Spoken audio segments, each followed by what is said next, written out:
30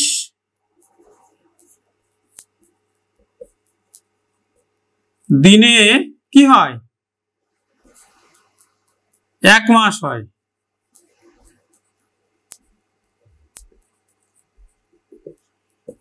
দিনে 1 মাস হয় কালাত্মক করণ। সমধাতুজ করণ। সমধাতুজ মানে কি? করণ এবং ক্রিয়াটা একই ধাতু থেকে যদি উৎপন্ন হয় তখন তাকে বলা হয় সমধাতুজ করণ। যেমন প্রেমের বাঁধনে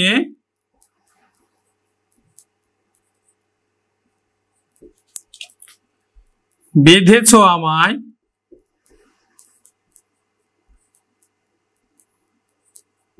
বেঁধেছ আমায়।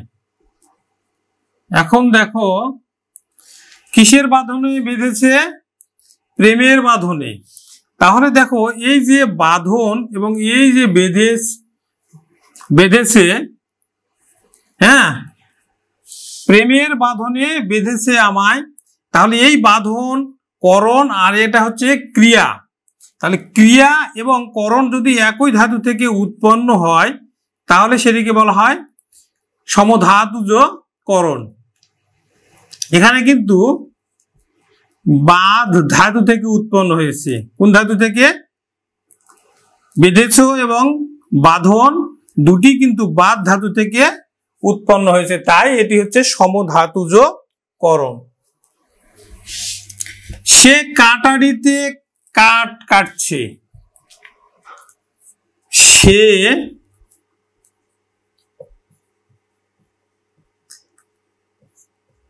কাটারিতে কাঠ কাটছে। এখন দেখো এই যে কাটারি কাঠ ধাতু থেকে এসছে, কাটারিটা কোথা থেকে এসছে? কাঠ ধাতু থেকে, এবং এই কাটছেও কাঠ ধাতু থেকে এসছে। দুটি ক্রিয়া এবং করণ একই ধাতু থেকে আসলে তাকে বলা হয় কিন্তু তাকে বলা হয় সমধাতুজ করণ। চাকরটা ঝাড়ন দিয়ে ঘর ঝাড়ছে। চাকরটা ঝাড়ন দিয়ে ঘর ঝাড়ছে, সমধাতুজ করণ। এখন লক্ষণাত্মক করণ। লক্ষণ থেকে যদি আমরা বুঝতে পারি তখন সেটাকে বলা হয় লক্ষণাত্মক করণ। যেমন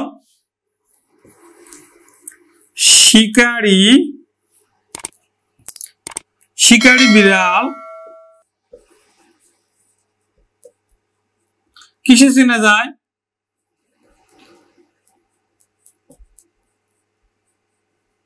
গোফে চেনা যায়।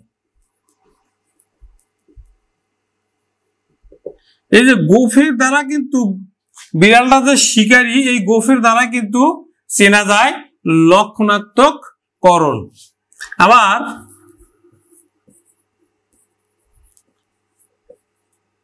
ব্যবহারে কি? বংশের পরিচয়। বংশের পরিচয়টা আমরা কেমন করে পাবো? লক্ষণ দেখলেই, কি ব্যবহার দেখলেই আমরা কিন্তু বুঝতে পারবো যে কোন বংশের সন্তান। তাহলে ব্যবহারে বংশের পরিচয় লক্ষণাত্মক করণ। আরেকটি করণ হয় করণের বিপসা। করণের বিপসা, যেমন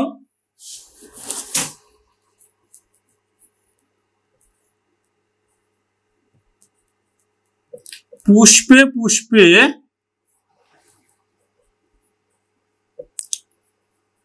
ভরা সাখী।